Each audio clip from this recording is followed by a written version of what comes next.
खुद एक मुस्लिम महिला हूँ, मैं सिर्फ मैं माइनॉरिटी महिला हूँ। इस सदन में हम सिर्फ 2 महिलाएं हैं और उस नाते से मैं ये बात कहना चाहती हूँ कि इस बिल के माध्यम से मुस्लिम महिलाओं को कुछ नहीं मिल रहा है, ये हमें कुछ नहीं देना चाहते, सिर्फ टोकनिज्म हमारे नाम पर बनाकर एक नैरेटिव मीडिया में चलाना चाहते हैं। तो ये बिल मुसलमान की भलाई का नहीं, उनकी पहचान को मिटाने का है। इकरा चौधरी जी प्लीज आप बोलिएगा। धन्यवाद सभापति जी। मैं सबसे पहले दाद देना चाहती हूँ इस बिल के टाइमिंग की कि अभी ईद की रौनक बुझी भी नहीं थी और हमारी जड़ों पर एक नया फरमान लाया गया। पहले उत्तर प्रदेश में मुसलमानों को नमाज पढ़ने पर रोक लगाई और फिर सौगात में ये बिल लाया गया। निसार में तेरी गलियों पे है वतन, जहाँ चली है रिवाजो गैर कि कोई ना सर उठाकर चल सके। मैं सभापति जी आपको ये बताना चाहती हूँ कि ईद के मौके पर एक विधवा महिला अपनी लड़की के साथ मेरे पास आई और उसने बताया कि वह एक वक्फ की प्रॉपर्टी में रहती है, वही उसके सर पर छत का काम भी करती है और उसकी रोजी रोटी भी वहीं से आती है। वो इस बिल को लेकर इतनी फिक्रमंद थी कि कहीं उससे वो उसकी संपत्ति ना छीन ली जाए। वो अकेली एक ऐसी महिला नहीं है, ऐसे लाखों लोग हैं जो वक्फ की गरीब महिलाएं जो वक्फ की संपत्ति से अपना रोजगार चला रहे हैं। और ये जो वक्फ बाय यूजर क्लॉज के हटाने से लाखों वक्फ की जायदाद अपना स्टेटस खो देंगी और लाखों लोग इसी तरीके के लोग सड़कों पर आ जाएंगे। वक्फ क्या है, वक्फ बाय यूजर क्या है? इसका ये मतलब है कि कोई जायदाद अगर सालों से दीन और भलाई के कामों के लिए इस्तेमाल हो रही हो तो वो खुद ब खुद वक्फ मानी जाएगी। हिंदुस्तान की अदालतों ने भी इस बात को तस्लीम किया है। वक्फ बाय यूजर सिर्फ वक्फ बोर्ड को ही मिली कोई खास सौगात नहीं है, ये बल्कि सभी अन्य धार्मिक ट्रस्टों को परंपरा और यूज के आधार पर बिना किसी डॉक्यूमेंटेशन के धार्मिक चरित्र को डिक्लेयर करने का राइट मिला हुआ है। भारत के संविधान के आर्टिकल 13 क्लॉज 3 में कस्टम और यूसेज को कानूनी वैधानिकता प्रदान करता है। इसी आर्टिकल से वक्फ बाय यूजर भी निकला गया है। इस बिल के कानून बनने पर वक्फ बोर्ड तो इस प्रोविजन से हाथ धो बैठेगा, लेकिन अन्य धार्मिक ट्रस्टों को यह सुविधा जारी रहेगी।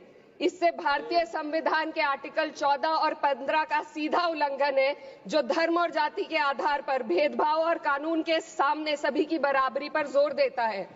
मैं इसके साथ ये भी कहना चाहती हूँ कि सत्ता के लोग जो एक दूसरे की पीठ थपथपा रहे हैं कि वक्फ बाय यूजर का जो अमेंडमेंट इन्होंने दिया उसको एक्सेप्ट कर लिया गया है, लेकिन इनकी शरारत यह है कि उसके साथ ही एक ऐसा प्रोवाइजो इसमें शामिल किया गया जिसके आधार पर यह कहा गया है कि अगर कोई भी वक्फ की संपत्ति विवादित हो तो वो अपना वक्फ स्टेटस खो देगी। तो जो अमेंडमेंट इन्होंने दिया है, जिसको एक्सेप्ट कर लिया गया है, उसका कोई मतलब नहीं है। ये इनकी नीयत है जो साफ जाहिर हो रही है। सोने पर सुहागा एक काम और किया है। सरकार ने वक्फ की कानून के सेक्शन 107 को हटाकर लिमिटेशन एक्ट में 12 साल तक ही किसी के खिलाफ अदालत में जाने का प्रोविजन है।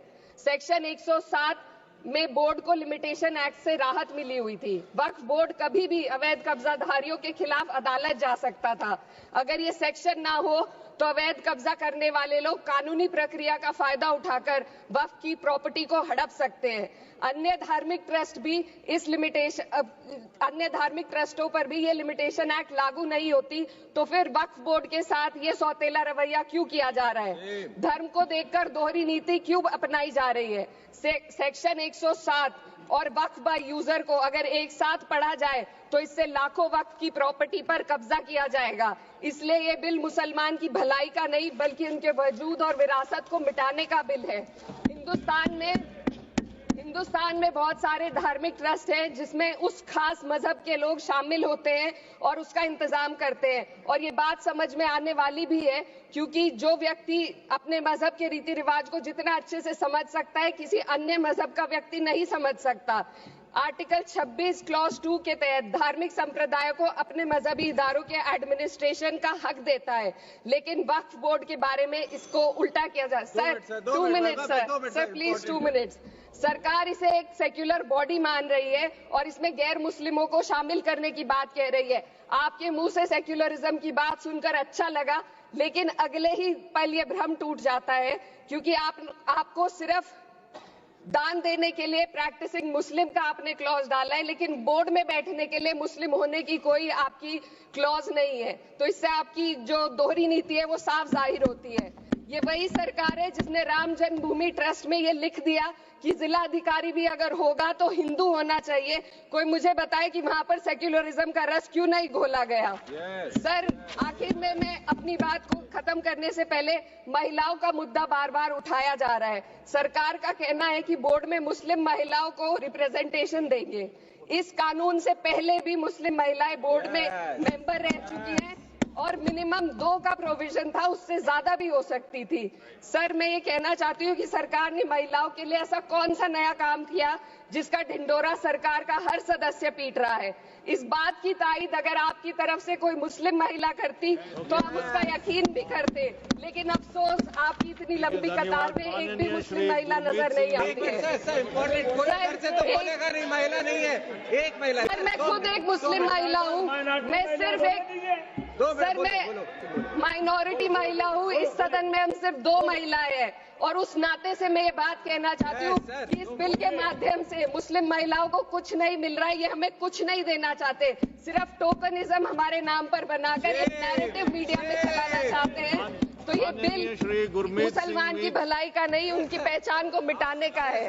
सर, अंत में मैं बस यही कहना चाहती हूँ कि कागजों की कैद में बस नाम रह जाएंगे, वो जो हमारे थे सिर्फ दावे में रह जाएंगे। इस बिल के द्वारा मीठी ईद के जायके को कड़वा करना, यही असली सौगाते मोदी था। बहुत बहुत